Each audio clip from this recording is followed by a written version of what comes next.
Imagine waking up in the 18th century. No internet, no smartphones, not even electricity in most homes.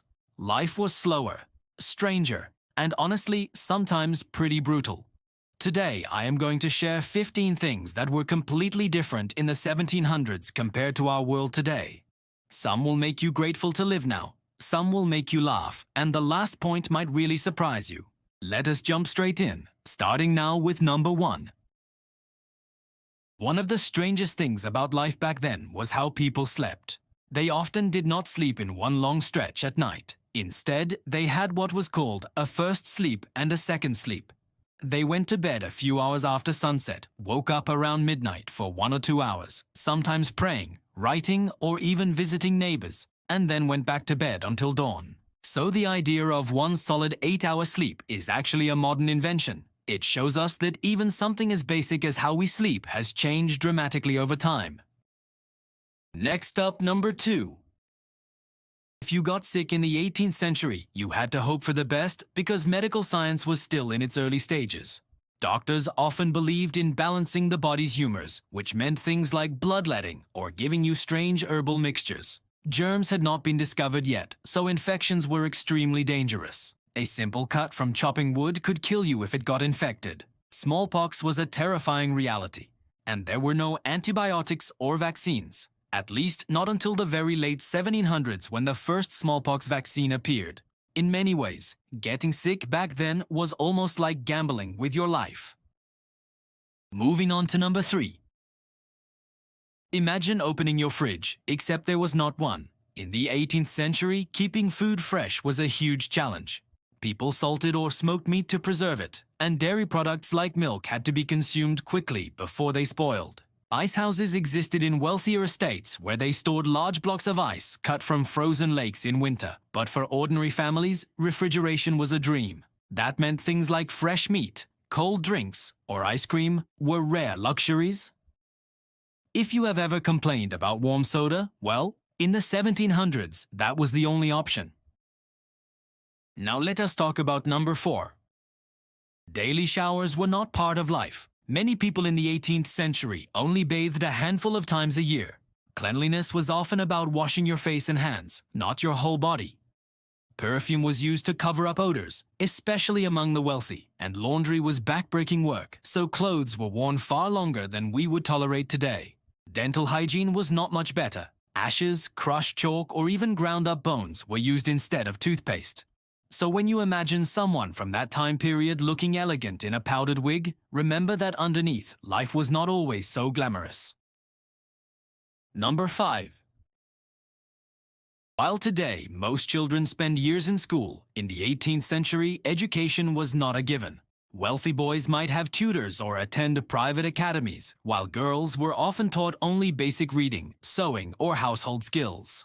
For poorer families, children often did not go to school at all. They were needed at home to help on farms or in workshops. Literacy rates varied, but many people could not read or write. Books themselves were expensive and rare, so being educated in the 1700s was not normal, it was a privilege.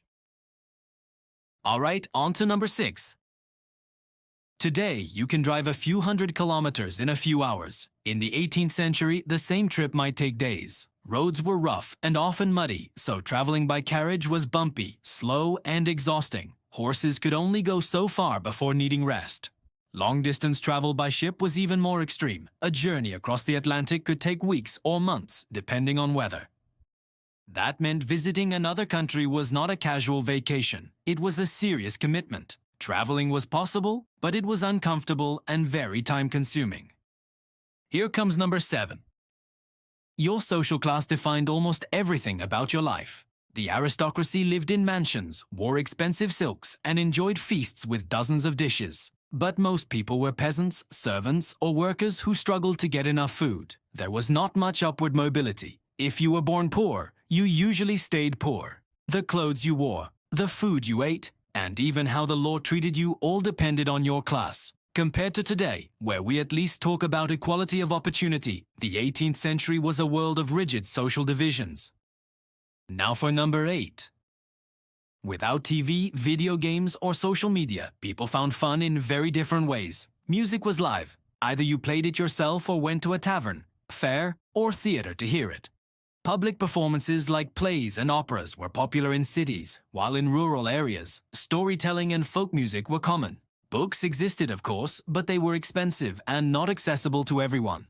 So when people wanted entertainment, it was about gathering together in person. Imagine a world where if you wanted to laugh, you had to actually go and watch someone perform instead of scrolling on your phone.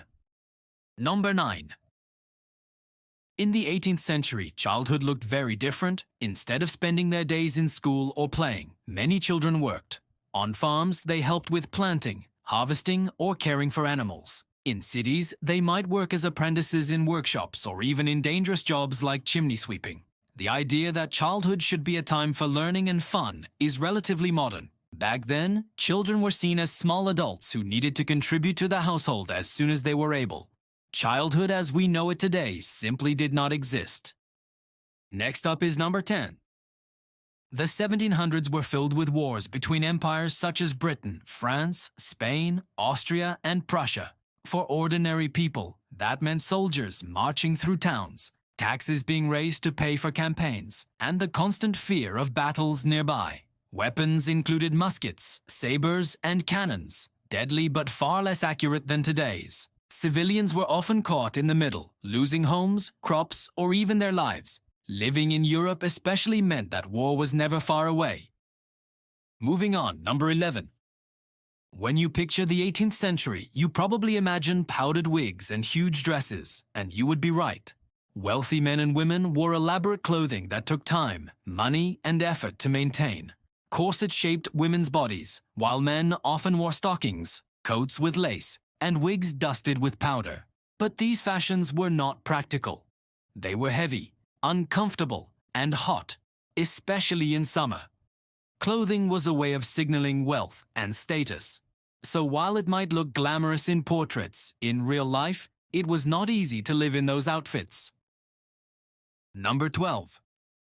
Sending a message in the 18th century was never instant. If you wrote a letter, it could take weeks or months to reach its destination, depending on distance and weather. There were no phones, no instant messaging, and no reliable postal service for most people.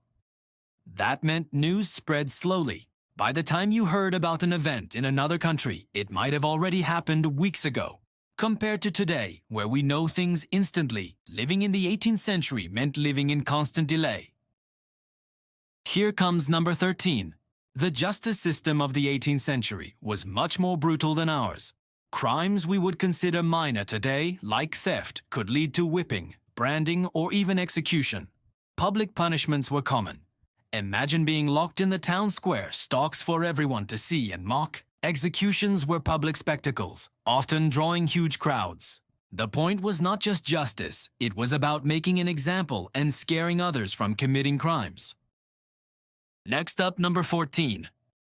The 18th century was the Age of Enlightenment, a period when thinkers began questioning old traditions and searching for scientific answers. Isaac Newton's discoveries shaped physics. Benjamin Franklin experimented with electricity, and explorers mapped parts of the world that were unknown to Europeans. But despite this progress, superstition was still strong. Many people believed in omens, curses, and folk magic. Witch trials had only recently ended in some places. It was a strange mix of new science and old beliefs living side by side. And finally, number 15. Today, many people live into their 70s, 80s, or even beyond. In the 18th century, the average life expectancy was only 35 to 40 years. A big reason for this was child mortality. Many children did not survive past infancy. Diseases like smallpox, tuberculosis, and plague were common killers. Even childbirth was incredibly dangerous for women. Living into old age was rare, and those who did often carried the scars of a hard life. It is a reminder of how fragile human life was before modern medicine. Thanks for watching the video, and leave a like and subscribe and write a short comment.